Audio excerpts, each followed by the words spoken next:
It's our pleasure to welcome back to the show Jeff Burton, now with NBC Sports, here to talk a little racing. Big race weekend coming up in Bristol. Jeff, great to have you back on, man. Thanks for the time. Thank you. It's good to be on. Jeff, big race tomorrow night in Bristol. The final race before the playoff field is trimmed to 12. William Byron won just a few weeks ago at Daytona, but right now he's on the outside looking in to advance to the next round. He's got some work to do tomorrow night. He does have some work to do, and he's not alone. There's a lot of work to do. You know, I feel really strongly about William Byron. I think that if you go back and you think about what they did at Dover a few weeks ago, where they ran horrible on Saturday, a doubleheader weekend, where they ran a cup race on Saturday, then followed right back up and ran another one on Sunday. They were horrible on Saturday. They rebounded. They overcame. They had a really nice Sunday, much better race, ran well all day. That put him in position not to be in complete panic mode at Daytona.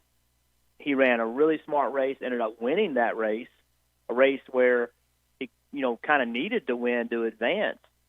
And to me, those are big moments that show you a guy is ready. A guy can take control, do what he's got to do, and I think they'll carry that momentum. So now he's been in that situation, right? He's been in that moment. He has that experience, and he'll use that tomorrow night. And I really feel good about them advancing. You know, as you look at him, and obviously everybody's kind of focused on the here and now and, how he's able to advance and what he's able to do this year in the playoffs, but take a little longer view, a bigger picture approach of him and what you really see the potential is for him, long-term and for a great career in racing. Yeah, so William has a tremendous amount of talent. William got rushed into the Cup Series because of his success, and that's okay. There's nothing wrong with that, as long as everybody is understanding that he got rushed into the Cup Series, and that no matter what, he's still young, and no matter what, he's still as limited in experience to the people that he's racing against. So if you think about it like that, and you look at what he's accomplished, he's done a lot. We tend to forget that you can't treat a rookie the same way you treat a guy that's been there for 10 years. If you have a rookie quarterback that comes in and lights it up and does it consistently, he is extraordinary, and he is in also an incredible situation in which he can be extraordinary, right? Troy Aikman as a rookie looked like a high school football player. He had a bad team, right? He had a bad team. He wasn't really ready, but when the team got right, he was ready. Mm-hmm. And that happens with rookie drivers too, is that, they bring in a rookie driver, right? Typically, in most situations, there are some exceptions where an older guy that's very, very good is retiring, but typically they're not at their A game anymore either. So they bring a young guy in looking for something, right? But it's going to take a little while for that young guy to develop. And William is doing that. And he's just now getting to that point where he can put his experience, his talent, his team, all those things to work, rather than having to gain all those things. And that's a big difference. So he's tremendously talented. He just needs the right amount of time to be able to show all of it. Jeff, what's an example of a guy who wasn't given the time and who the folks didn't have the patience and didn't really give him a chance to develop recently? Is there a guy you can point to?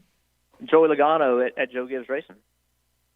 Joey Logano was replaced by Matt Kenseth, much more experienced driver. Joey went to Penske, won championship, has run exceptionally well. So Joey was right there, right? Now listen, I'm not saying Joe Gibbs Racing did something wrong, because they brought in Matt Kenseth, and Matt Kenseth brought a lot of things to that team that they're still taking advantage of today. Mm-hmm. But had Joey been given another year, right, what could have been? You may be sitting there at Joe Gibbs Racing with, even more talent and young talent than what they have today. Yeah, he's definitely a good driver. Let's talk about Austin Dillon of Richard Childress Racing. Strong start in the playoffs, a second and fourth already.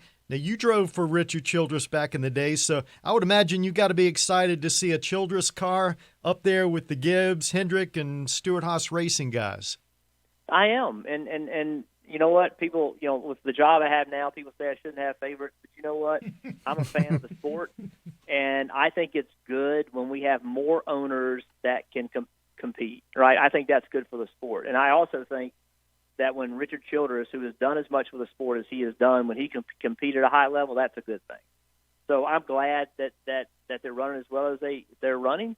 To me, not the surprise of the playoffs, the surprise of the year for Austin Dillon to come out in the first two races of the playoffs. Listen, I'm around a lot of people that do this all the time, and nobody picked them to go out of this round. And what have they done? They've contended to win races in both of the first two races. They haven't just pointed themselves into this position. They've been contending for wins. And that's something we hadn't seen from them all year long on a consistent basis. So surprise of the year so far, and good for them. That's what the playoffs are about, right? It's the moment. It's time to step up, get yourself in, and then you got to step up, and you got to be ready for it. And you got to bring more to the playoffs than you did during the regular season. So good for them.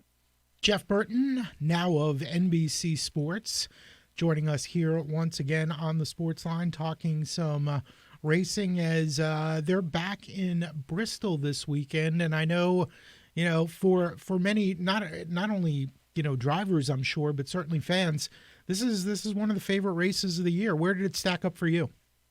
Love it. This is Bristol, and it's a night race, and there's some fans going to be there this weekend. It's not normal, like it normally is, but that place on Saturday night has an energy. I don't even know how to explain it. It's an energy like nothing else. I've been to basketball. I've been to Duke, Carolina at Cameron Indoor Stadium. I've been to Super Bowls. I've been fortunate to watch some really big events, and that Bristol night race is right there with it. It's crazy, the energy, the patriotism, it's just crazy. It's an experience that even if you're not a race person, it's an experience you need to go experience, right? Because it's just electric. Then you put it as the last race of the first round of the playoffs, meaning that you have several drivers that have to win tomorrow night to get themselves to the next round of the playoffs.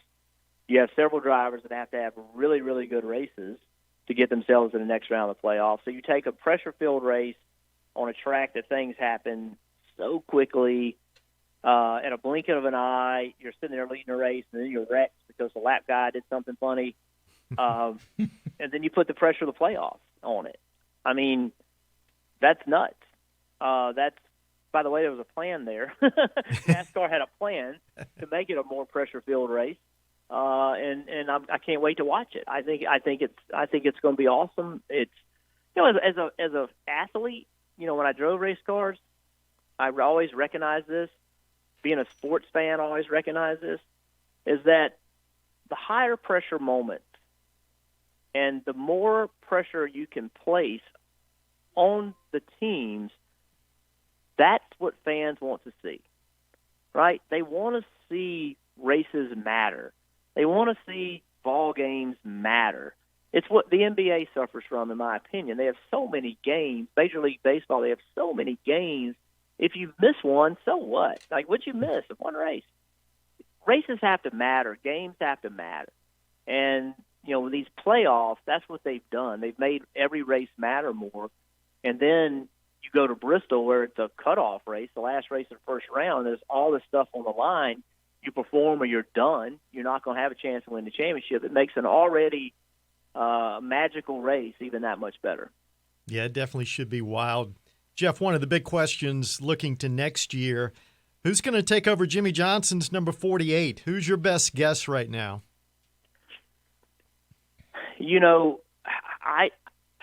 I've said this many times in my career, or my career, but my journey in this sport, that this is the craziest silly season I've seen. I've said it many times, and I'm going to say it again. I keep hearing all these rumors about all these different opportunities, right? Listen, a lot hinges around what Bubba Wallace ends up doing, right? What happens there? There's a tremendous amount of excitement and energy around Bubba Wallace at the moment. Where does he end up? And then Kyle Larson, who was, kicked out of the sport earlier this year for a comment that he made. Mm-hmm. He has gone on the toughest sprint car series in the world and destroyed the field. I mean, this is like somebody leaving one form of sport and going to another and going against the very best and destroying them. And, that has rejuvenated him. And whether corporate America is ready for Kyle to come back or not, whether they're comfortable with that's a question.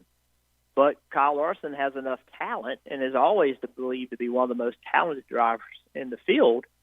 He's going to be mentioned. And that's going to be interesting to see what happens with Kyle Larson. Can he convince people that he deserves a second shot? That's going to be interesting to see how corporate America, how fans, how other people view that.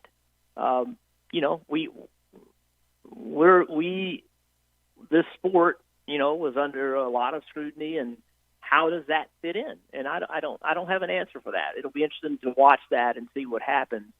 I would like to think that in America, that we can, assuming someone has re-earned people's trust and has done the right thing, we can give people second chances, right? Right. I mean, that's part of what America is about, is letting people, we have freedom, right? And with freedom, we make mistakes. But after you make a mistake, can you fix it? And can you make it right? And it's interesting to see if people believe that he has fixed it and if he has made it right the best he can. And moving forward, what's he going to do, right? But there's a lot hinges around him because he has so much talent. No different than, how many wide receivers have we seen in the NFL do really stupid stuff, right? Really, really stupid stuff. But they find themselves back on the team because of their talent. And it'll be interesting to see where he falls in. Yeah, unfortunately, Jeff, in this political climate, it's not necessarily about just getting a second chance because you deserve one. It's what mistake you made, right? And, unfortunately, it's a little bit different in this day and age, but it will be interesting to see how that happens. Jeff Burton, a couple more minutes with him. We were touching on Jimmy Johnson, and what about it? I mean, we're winding down here, the end of an era, an unbelievable career. Talk a little bit about what he's meant to the sport. Well, so unfortunately, I think Richard Petty dealt with this as well, and Dale Earnhardt did as well. You are not appreciated as much when you're doing it as you should be. And the reason why is because you're racing and competing against your peers, right? So, when Joe Montana was throwing the football and doing all the things he did, the other quarterbacks around the league weren't saying that he's better than they are, right? And you don't get the credit you deserve from your peers while you're doing it. And Jimmy has had that, in my opinion. Jimmy is he's truly one of the sport's best ever. And what he's done, he tied Dale Earnhardt and Richard Petty in championships. But he did it in multiple different rule packages and point packages, and he did it in ways that they didn't do it. And some people say, well, that means he's not as good as they were. Well, I say it means he might have been better because he did it in multiple ways, right? And so we always try to compare people that we can't compare, football, basketball, baseball, Michael Jordan, LeBron James, right? They never played against each other. How the hell do we know who's better? But same with Richard Petty, Dale Earnhardt, and Jimmy Johnson. But there's no question in my mind that Jimmy Johnson is up there with those guys. And what a great ambassador for the sport, what a great person. what I mean, he's just a top-notch guy, and I have so much respect for him. The garage, the sport. There's never. Never have I. This is crazy to say. I'm sitting here thinking I don't remember someone saying something to me bad about Jimmy Johnson. Like, I don't remember it. Now, I'm not saying he wrecked me at Bristol or something. I'm not saying that. But to say something, Jimmy Johnson did this, he's a bad guy. Jimmy Johnson, he can't drive. Internally in the sport, I don't think I've ever heard anybody say anything bad about him. That's crazy. That's absolutely crazy to think about. And because there's a lot, take Kyle Busch, for example. I got a lot of people say stuff about him. Right? I mean, a lot of people said stuff about Dale Earnhardt, right? Yep. But Jimmy Johnson, you don't hear it. It's crazy. So he has so much respect, not only for his driving ability, but for who he is off the track. He's been a huge influence on a lot of people, but not by walking up and telling you what you should be doing, but by leading by example. And that's really what Jimmy's about. Jeff, the Xfinity Series races tonight at Bristol. I know you're going to be watching on television. Your son, Harrison, is competing. He's already locked up his spot in the playoffs. This is the final regular season race in the Xfinity Series. What kind of year has it been for Harrison? I know he's got a couple of wins and looks like he's had a really good season. Yeah, I mean, kind of like what I was talking about William Byron a little while ago. We forget they're rookies. I mean, not only rookie, he's 19 years old. Wow. 19 years old, competing in the Xfinity Series, and a couple wins, locked in the playoffs. I think 6th overall in points or something. And I think, and I say this for all three of the top series, the most difficult year to ever be a rookie. And here's why I say that: there's no practice, there's no testing. There's nothing. You just show up and they drop the green flag. So that is a major disadvantage to rookies. It is. You're talking about an experience where people have been to that racetrack multiple times, driving these cars in these conditions with these tires and this much horsepower, and you don't have any of that. That is a major deficit that rookies in all three series are overcoming. And it's the most difficult rookie season ever. And in the Xfinity Series and in trucks, rookies get an extra set of tires in practice. So why does that matter? Well, the reason that matters is because you can roll off in practice. You've never been to Darlington before. You only get one set of tires for practice, and it eats tires up. You kill your set of tires, you can't learn anything anymore. So rookies get an extra set. Well, this crop of rookies, not only will they use the extra set this year, right? Rookies next year, if we have practice, they'll get an extra set. so it's a double whammy. This goes into, you're going to be compared to rookies next year that have an advantage that you didn't have this year. So it's the most difficult time to ever be a rookie. And under that scenario, the rookies in the Cup Series have done an extraordinary job. I think Harrison and his rookie class and the rookies in the trucks, they've done a really nice job because it's really, really difficult. Jeff, last thing for you. Who you got winning at Bristol tomorrow night on the Cup side, and who's going to win the overall championship this year? Who's your gut feeling? Ooh, gosh. So, I watch every race. I have a lot of information, inside information, and my pick for the championship is Kevin Harvick. Yeah, it's hard to go against him. Yeah, I mean, it's been Denny and Harvick all year. Harvick has this edge about him, man. Like, he relishes those moments. Mm-hmm. He absolutely loves them. Tom Brady-esque, you know what I mean? Like, same person, like, loves those moments, doesn't let the moment get above him. He's just incredible in regard to all that. Tomorrow night, so I'm picking Ryan Blaney. Everybody says I'm crazy. Ryan Blaney's got to win to get himself to the next round of the playoffs. Mm-hmm. He's had a terrible start to the playoffs, but if you look at what Ryan Blaney has done at Bristol, when you just look at the stats, nothing great. But look at where he's been running. when he's had issues. He's been leading races there and gotten wrecked. He's been running second or third, had issues. He has been a contender a lot at Bristol. I think they have a lot of speed there. I think he's, like I said about William Byron early, I think he's ready for that aha moment. Yes, this guy can do it. So I'm going with a dark horse, and I'm going for Blaney. That's a good pick. We'll see if it comes to fruition. It'll be fun to watch either way. Jeff, thank you, man. It's a pleasure as always. Love having you on the show and would love to stay in touch. Thank you, guys. Thanks, Jeff. Jeff Burton joining us here on the Sports Line. When we come back, we'll open up the phones. Got a lot going on in hour number 2 as well. Stick around. It is the Sports Line.